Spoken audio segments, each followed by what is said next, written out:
I think that is a great, I think that's a great idea. At least that's what it tells me to do. Um, want to repeat this every quarter or build an internal tracker using Stormio. I'm going to actually build that tracker, just because I mean, I'm entering, as you can see through this little analysis, we just took a look at all of the competitors that I have for this brand I'm launching. I've my offer so far is better than anybody in any other offer. And but as soon as people start hearing about my offer, they're going to start changing stuff. And like it said, like, that's a risk. And it told me to hit this niche hard. Don't dilute the messaging. Double down on SMS, on text messaging, and Google My Business, and doing the event booking. I have many friends that have food trucks, and one of the biggest things that they have issues with is the contracts and the event booking, because they're too busy, whatever, slanging tacos, serving ice cream. They're too busy, buying the food, making the food, and serving the food, than to, like, shoot, man, I got somebody that wants to use my truck for an all employee thing with 500 employees, and they want to have me go out there with my truck and cater it. Like, that's thousands of dollars they're missing out on because they're too busy, slanging tacos, basically. And if you have a system that can automatically, like, take that information and start building a contract for them automatically, like, that's why. And it's great that I have a third party. This chat is telling me, like, double down on that right there. And I'm like, yeah. So this is great. This really puts a lot of stuff in perspective. And I definitely need to update my branding, use the word relationship a lot more, kind of. But now my my offer is going to be that much better. So when I launch this, I'm going to do 5 to 10 food trucks, for a beta test. I'm not going to charge them anything. They just need to pay for however much it is to send a text. And then once I get their feedback, I'm going to kind of go, like it literally said, go hard on this niche, like right now, hit it with the ground running. So man, this is a great, I'm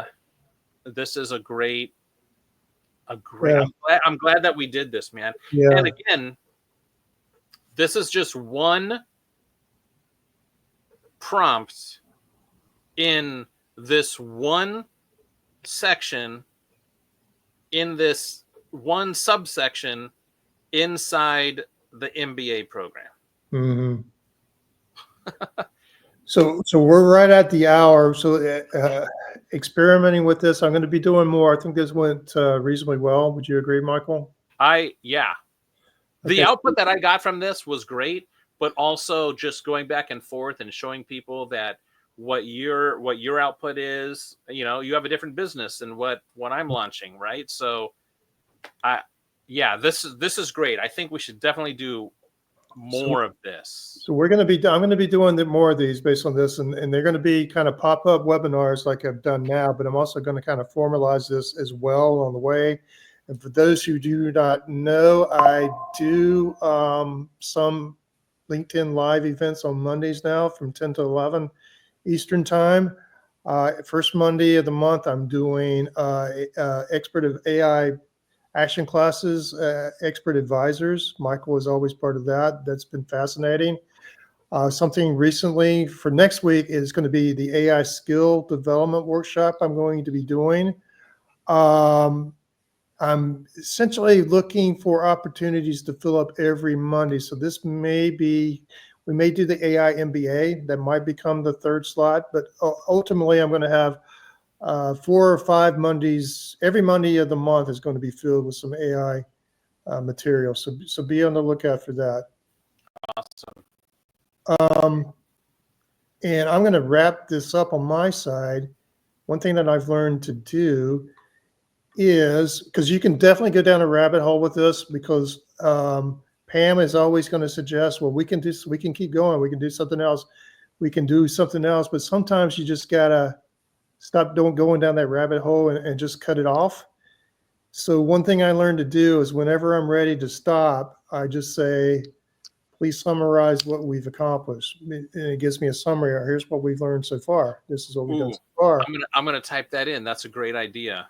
And that way, when I come back to this, I can come back to this prompt at any time and start pick it up where I left off. But I kind of go from the pattern that, all right, tell me what you're going to tell me, and then tell me what you told me. So it's using that pattern.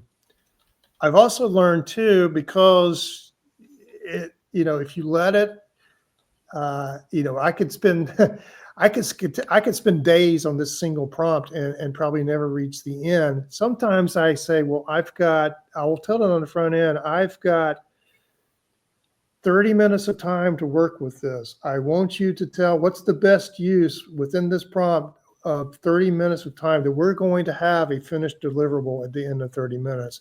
That way, and Pam does a great job. She keeps track of how much time we have left, and she basically gives me an assignment that I can complete within that time frame that I told her. That at the end of that time frame, I'm going to have a deliverable that I can put into action. Awesome. Yeah, that is one of the things that I've learned through these classes, and especially the AI action class, is someone was on the hot seat one time, and we were doing the GPT for her, and we were looking at her business, and I can't remember exactly what it was, but one of the things I do remember that changed the way I use AI is, you asked, well, how long you're going to implement this thing, how much time do you have to do it? And she's like, oh, I only work on this business 4 or 5 hours a week, 1 hour a day. And I'm like, oh, so then when you put that constraint in the answer into ChatGPT, it basically gave her a game plan based on only 1 hour a day for 5 days. And I'm like, wow, I never gave it that restriction. So what it gave me back was like, here, you were working for the next 24 hours straight with no breaks. Here's what you do. So now from that, I've always done, all right, I want to spend 10 hours working on this. I want to spend, I'll binge 5 hours